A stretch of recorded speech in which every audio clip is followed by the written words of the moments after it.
C'est comme un vin. On le fait tourner dans la bouche, juste pour observer et pour essayer de comprendre à la fois, c'est le temps d'analyser à la fois ses parfums, sa texture et ses saveurs éventuelles.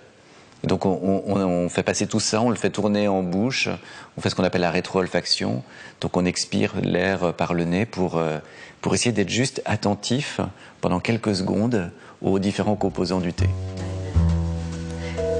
Service cérémonieux, gargarisme décomplexé, déguster un thé n'a rien de banal pour un véritable connaisseur.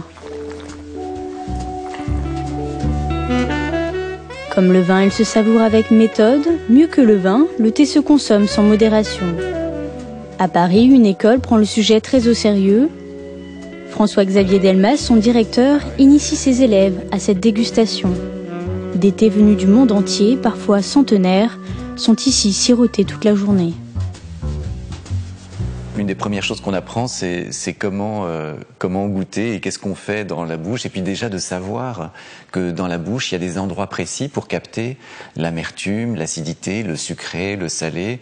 Et aussi, ce qui est très important, c'est de faire la différence. Et là, n'importe quel cours sur l'œnologie ou sur le thé peut vous l'apprendre, c'est déjà de faire la différence entre qu'est-ce qui est de chacun des sens et qu'est-ce qui est du domaine du goût, qu'est-ce qui est du domaine de l'odorat et qu'est-ce qui est du domaine du toucher. Parce qu'en fait, quand on met ce liquide dans la bouche, on a ces trois sens-là qui fonctionnent. L'analogie au vin ne s'arrête pas là. L'accord mets-thé empiète aujourd'hui sur l'accord mets-vin. Symbole de bien-être, il répond aux attentes de la société moderne.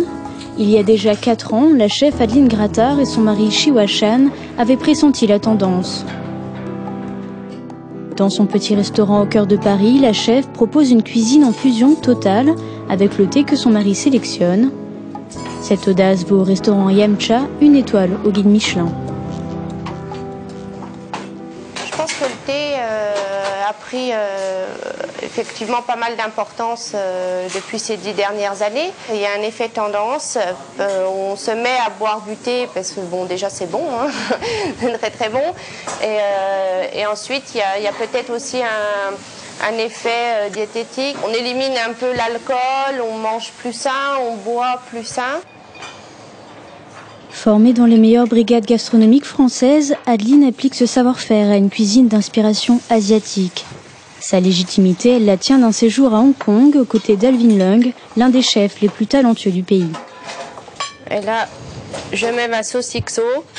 La sauce XO, c'est une sauce à base de crevettes séchées, ail, piment, gingembre, qui est un grand classique de la cuisine cantonaise. Chiwa Chan est quant à lui un autodidacte. Tel un sommelier, il sélectionne la carte des thés du Yamcha. Son rôle, sublimer les plats d'Adeline, mais aussi sortir des sentiers battus. Comme avec ce thé bleu du Fujian. Originaire de Hong Kong, Chiwa concentre sa sélection uniquement sur la Chine. 1 millier de variétés sont produites rien que dans ce pays. Donc je l'ai fait pour accompagner le plat que Adeline a fait. Comme c'est un thé qui est torréfié, il est un peu plus corsé et fruité. Et donc je trouve que ça correspond bien pour le sauce XO un peu pimentée et pour l'accompagner.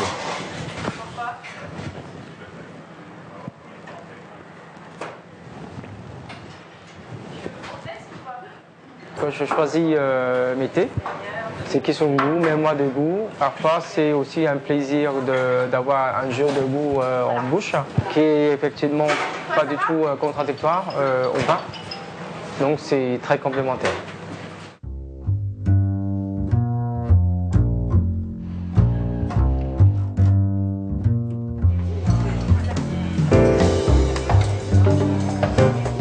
Ambiance plus classique à Mariage Frères, dans ce salon de thé historique, la tradition a su intégrer la tendance avec douceur.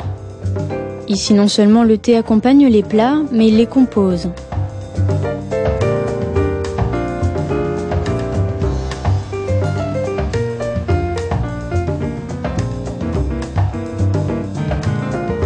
La maison propose plus de 600 variétés de thé venues du monde entier et sélectionnées par Franck Dessin.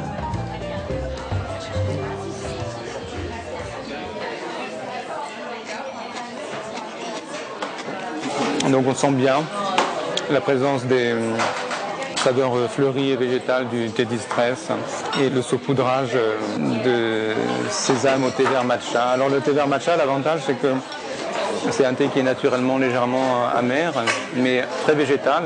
Et ce côté végétal et cette amertume se développent en bouche en quelque chose d'un peu liquoreux et sucré, avec beaucoup de volume. Et c'est très intéressant. On l'utilise aussi d'ailleurs dans le pain, dans lequel on met du thé vert. Ça donne quelque chose de très moelleux en bouche. C'est assez étonnant, qui est en contradiction avec l'idée qu'on peut avoir du thé vert. Si la dégustation du thé se complexifie, ce n'est que pour mieux se révéler. C'est aujourd'hui la boisson la plus consommée au monde. Preuve que ce breuvage millénaire n'a pas fini de tracer sa route.